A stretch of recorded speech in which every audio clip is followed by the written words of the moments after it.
ভারতীয় সংবিধানের কিছু কিছু হয়তো ইনকনসিস্টেন্সি আছে, সেগুলো এমন করা যেতে পারে। এটাকে ফেলে দিতে হবে, ছুটে দিতে হবে, নতুন সংবিধান করতে হবে। হোয়াট কী করতে চাচ্ছে, কী ইনক্লুড করতে চাচ্ছে, সেগুলো তিন পশ্চাৎ এমন করা যাবে। বাতিল কেন করতে হবে, সেটা রাষ্ট্রীয় করতে হবে। শুধু আমি this is not a subjective matter. সংবিধান একটা চুক্তি, নাগরিকের মধ্যে চুক্তি। সকল নাগরিক ঐক্যবদ্ধ হয়ে আমরা রাষ্ট্র গঠন করছি, রাষ্ট্র আমরা এবং মেনে চলবো, আইন মেনে চলবো, এমনি মেনে চলবো। এটি হলো সংবিধান। এখন আমি বা আপনারা বা একটা রাজনৈতিক দল সমাজে সেই সংবিধান পরিবর্তন বাতিল করা হলে, মানে তাও আবার যদি সাবজেক্টে কোনো উদ্দেশ্য, এক উদ্দেশ্য, যদি একটা সংবিধান কিন্তু যে যতই সংবিধান থাকে বারবার থাকে অ্যামেন্ডমেন্ট করতে পারে, কিন্তু ছিল এবং এটার এই আন্দোলনের কিন্তু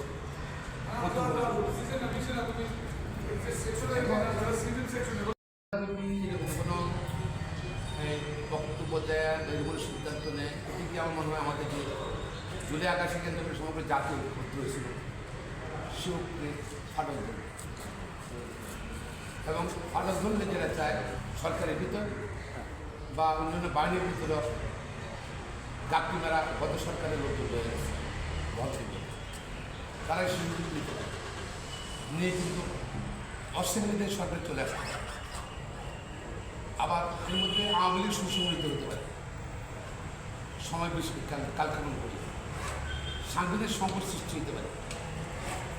আর সবচেয়ে বড় কথা হল সংবিধান বাতিল করবে কে? এটা অন্তর্বর্তীকালীন সরকার। বাতিল করতে হলে পার্লামেন্ট অ্যাপ্রুভাল লাগবে, আবার নতুন সংবিধান প্রণয়ন করতে হলে অ্যাপ্রুভাল লাগবে। এইসব প্রশ্নগুলো চলে আসবে। আলটিমেটলি ক্ষমতাটা অঙ্গীকার করে যদি সকল শক্তি তুলে একটা আন্দোলন শক্তি একত্র না থাকে। এবং এর মধ্যে দেখেন আপনারা,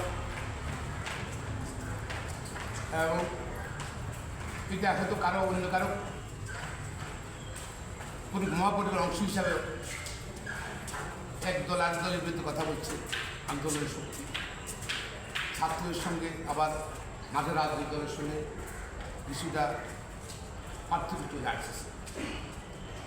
এটি কিন্তু আমি মনে করি আমরা ঐক্যবদ্ধ না হলে ষড়যন্ত্র করে তাদের ষড়যন্ত্র বাস্তবায়ন করতে পারে। কারণ বাংলাদেশের মানুষ ভোটাধিকার থেকে দীর্ঘদিন বঞ্চিত দেওয়ার সম্ভাবনা আছে এবং নতুন সংবিধান কখন হবে, কারা করবে, কীভাবে করবে, সেটাও প্রশ্ন আসতে পারে। মনোনয়ন দিবে কারা? আমি মনে করি সবার সঙ্গে আলোচনা করি সাংবিধানিক গ্রহণযোগ্য একটা সিদ্ধান্ত নেওয়া উচিত। মানে আপনার আপত্তি এই একটি বক্তব্যের সাথে দাবি করা হচ্ছে বা ঘোষণা করা। আসলে আমার কাছে উদ্দেশ্যটা স্পষ্ট, দেশবাসীর কাছে স্পষ্ট কিনা আমি জানি। তবে সংবিধানকে কবর দেওয়া হবে এটা আমি মনে করা ঠিক হবে। সংবিধান মজবুতি হয়েছিল আওয়ামী লীগ ক্ষমতা ছিল, গত আওয়ামী লীগ ক্ষমতা ছিল, তারা সংবিধান সংশোধন করে আবার এবং এরমভাবে করেছে অনেকটা আওয়ামী লীগ সংবিধান হয়ে গেছে। তারপর আবার এই সংশোধন করা যাবে, সাথে যেতে আবার সংশোধন করা যাবে না, সেটা অপরাধ হবে। এগুলো সব বাতিল হয়ে গেছে। সুপ্রিম কোর্ট হাইকোর্ট ডিভিশন মাননীয় ম্যাডাম আমাদের বেঞ্চ সেটাকে বাতিল করে দিয়েছে। তাই তো সেই যে বক্তব্য রাখা হচ্ছে সেটা আর বাতিল সংবিধান এটা ধরেন বাংলার প্রথম সংবিধান।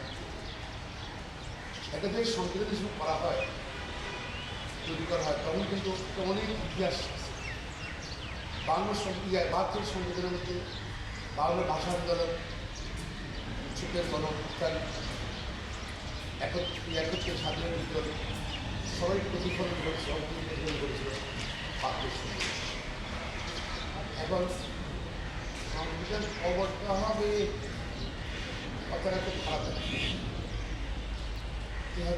কোনো কোথাও কিন্তু সংবিধান অবদ্ধ অবহেলার কাছে ব্যবহার করতে হচ্ছে। এই হঠাৎ করে এই বক্তব্যটা আসছে কোনো কথা চাকরি থেকে পাওয়া যায়। মার্কিন আমেরিকান সংবিধান তো অনেক আগে কয়েক সময় আগে হয়েছে, অ্যামেন্ডমেন্ট হয়েছে। সময়ের সঙ্গে বল পরিবর্তন ছিল, সময়ের সাথে যুগের সাথে এবং জাতীয় প্রয়োজনের সমস্যা ছিল। কোনো কিছু যদি মনে করেন জাতীয় প্রয়োজন আছে আর যদি এটা প্র্যাকটিস হয়ে যায় তাহলে যেগুলো সরকার যেগুলো সরকার আসার পরে একটা ইয়ে থাকে, জোয়ার থাকে, সবাইকে এরকম সংবিধান সংশোধন করছে। এই সংবিধান তো দেখা যাবে যে বা সংবিধান বাতিল করে নতুন সংবিধান তার এগুলো কিন্তু একটা ব্যাড ডিসিশন হয়ে যাবে বাংলাদেশ, খারাপ ডিসিশন।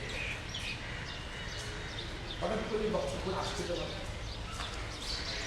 সেটাও একটা প্রশ্ন।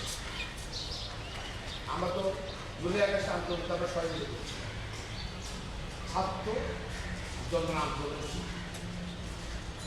এবং এই ছাত্ররা কিন্তু শুধু ওই বিভিন্ন ছাত্র ছিল তারা